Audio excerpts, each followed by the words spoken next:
Yeah, just thought I'd show the Brawa lights. I've shown them in the past. Basically, you have a socket like that, you drill a 6mm hole in the baseboard, extend the wires if you want, which I have done in this case, and thread the wires through, and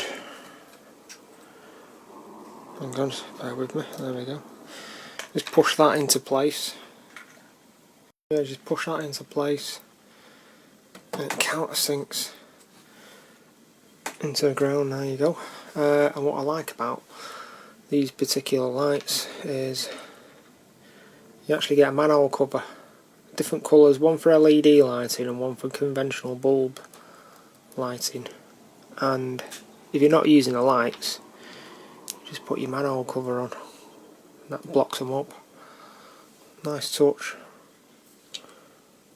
So yeah, then the light just fits in using like a conventional old fashioned yard light here.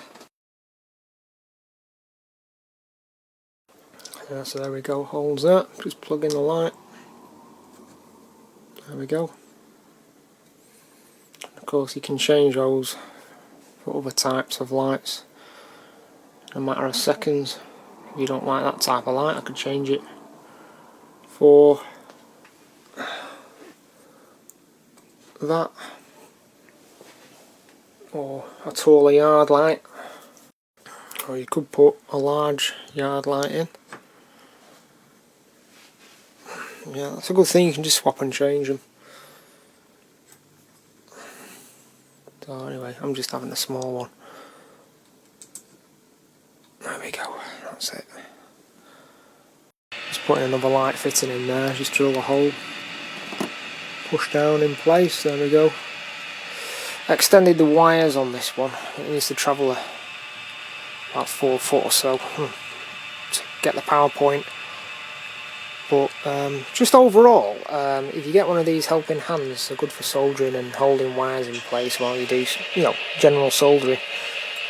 Do recommend them. And another thing is keeping your stuff tidy.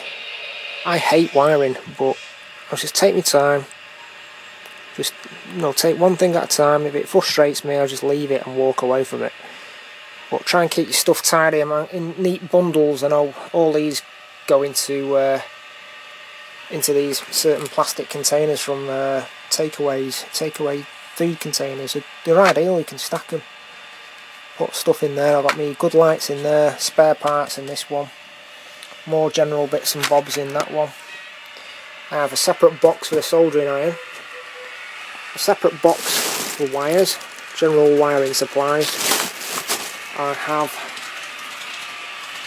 a general toolbox with my tools and a wiring tools, keep them all nice and tidy. There's my general supplies for wiring tools and extra materials. Again, heat shrinks and all little bits and bobs, soldering nibs, all the rest of it. Just go in containers like this, which was just mentioned. Can't get into it one-handed very well. There you go, just stuff like this, keeps everything nice and tidy. There you go, there's another box full of various wires and bits, and that's what I do. I try and make it slightly enjoyable. So I'll connect this wire up now.